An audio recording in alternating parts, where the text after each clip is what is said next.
لوگ سوال کرتے ہیں مولانا صاحب اتنے عرصہ ہو گیا 313 لوگ نہیں ہو پا رہے. 313 1185 سال ہو گئے امام کی ولادت کو, 313 نہیں ہو پاتے ہیں. خب 313 کیسے ہو؟ کیسے ہوں؟ آپ اپنے آپ کو دیکھ, میں اپنے آپ کو دیکھتا ہوں شرمندہ ہوتا ہوں. میں آپ سے کیا کہوں؟ ہمارے ایک دوست نے بتایا, ہمارے ایک استاد مسجد جمکران میں جو کم کے نزدیک ہے, امام زمانہ سے منسوب ہے, وہاں پہ ایک لڑکے کو دیکھا کہ اس کی حالت بڑی عجیب سی تھی. اس سے پوچھا کیا ہوا؟ کہا میری امام سے ملاقات ہوئی ہے. تو کہا تم نے امام سے کیا بات کی؟ کہا میں نے امام سے پوچھا مولا اتنے سارے لوگ مسجد میں آئے ہوئے, آپ 313 نہیں ہیں ابھی تک, تو thousands people ہیں. تو وہ کہا کہ امام فرماتے ہیں کہ یہ سب اپنے لیے آئے ہوئے ہیں. کسی کو اولاد چاہیے, کسی کو گھر چاہیے, کسی کو گاڑی چاہیے. میرے لیے کون آیا ہے؟ میں آپ اپنے آپ سے پوچھیں, جب میں جاتا ہوں کہیں پہ زری پہ, میں کیا دعا مانگتا ہوں؟ میری دعا کیا ہے؟ میں خود پریشان ہوں عزیزان محترم, میں کیا مانگوں خدا سے؟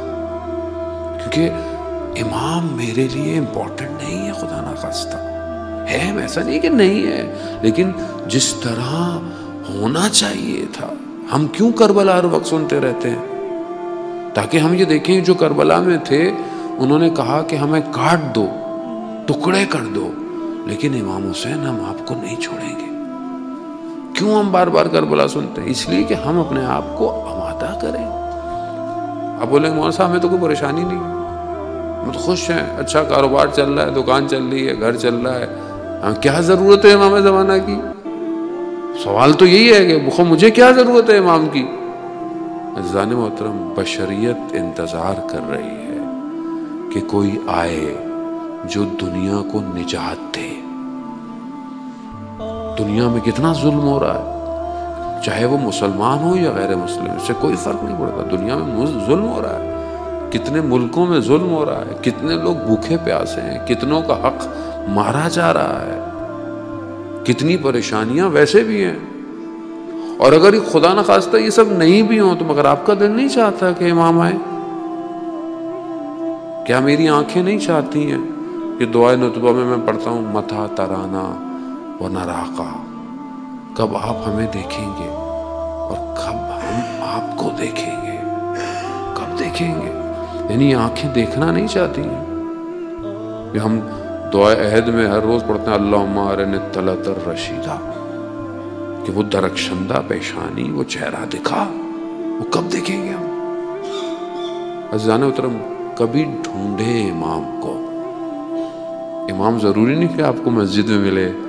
ہاں امام آپ پہاڑوں میں دیکھیں, کہیں کہیں دیکھیں کہ کاش امام کہیں سے نظر آ جائے, کہیں سمندر میں دیکھیں کہیں امام نظر آ جائے. آپ کی اپنی تڑپ ہونی چاہیے کہ میں بھی تو دیکھوں. اور روایات یہی کہتی ہیں کہ جب امام آئیں گے تو لوگ کہیں گے کہ ہم نے ان کو دیکھا تھا مگر پہچانا نہیں. خب امام جب تک نہیں چاہتے امام کو کوئی پہچان نہیں سکتا, کیونکہ یہ بہرحال امام, وہ مشہور واقعہ ہے ایک عالم دین کا کہ انہوں نے جو ہے وہ علم جو تھا اس سے حساب لگایا کہ امام کہاں ہوں گے, تو اس نے دیکھا کہ امام فلانی جگہ پہ ہوں گے. وہ پہنچ گیا, اس نے دیکھا کہ امام جو ہیں وہ ایک موچی کوبلر کے ساتھ بیٹھے ہوئے ہیں, اور وہ امام جو ہے اب یہ جانا چاہ رہا ہے لیکن نہیں جا پا رہا آگے. امام نے اشارہ کر دیا کہ آگے. اب وہ امام جو ہیں وہ اس کو جوتا اپنا دے رہے ہیں, شوز, اس کو صحیح کرو. وہ کہہ رہا ہے میں ابھی کسی اور کا کام کر رہا ہوں, میں نے کسی اور کو ٹائم دیا ہوا ہے, وعدہ دیا ہے. پھر اس نے 2-3 دفعہ, اب یہ ادھر سے اس کو یہ جو ہے اس کو پتہ ہے کہ یہ امام ہے, اب یہ اندر سے نا غصہ کہ اس کو یہ پتہ ہی نہیں یہ امام ہے اور یہ کام نہیں کر رہا ہے امام کا.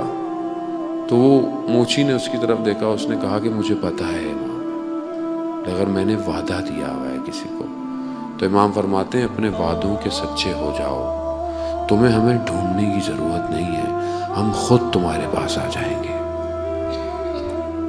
خوب ہم اپنی باتوں کے اپنی چیزوں کے سچے ہو جائیں. لیکن جب میرے اپنے اندر چور ہے, میرے اپنے اندر ایک تھیف چھپا ہوا ہے, میں کہاں امام کو آنے دوں گا اپنے پاس؟ میں نہیں آنے دوں گا. عزیزان محترم, روایات میں صرف 313 نہیں ہے. 313 تو وہ ہیں جو فرنٹ لائن سولجرز ہیں. اس کے نیچے ایک حصہ ہے جو 10,000 ہے, پھر اس کے بعد 15,000 ہے. الگ الگ لوگ ہیں, ان کی الگ الگ ڈیوٹیز ہیں. اور بعض روایت کے مطابق جب تک یہ آخری لائن پوری نہیں ہوگی امام نہیں آئیں گے.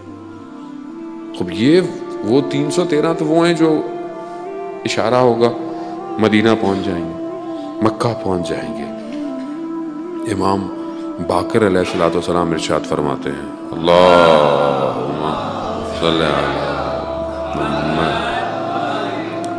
امام ارشاد فرماتے ہیں کہ امام کے صحابی ایسے ہوں گے کہ جو اشارہ کریں گے درخت اپنی جگہ چھوڑ دیں گے, جو قدم بڑھائیں گے ان کا قدم مدینہ میں ہوگا. اب یہ وہ لوگ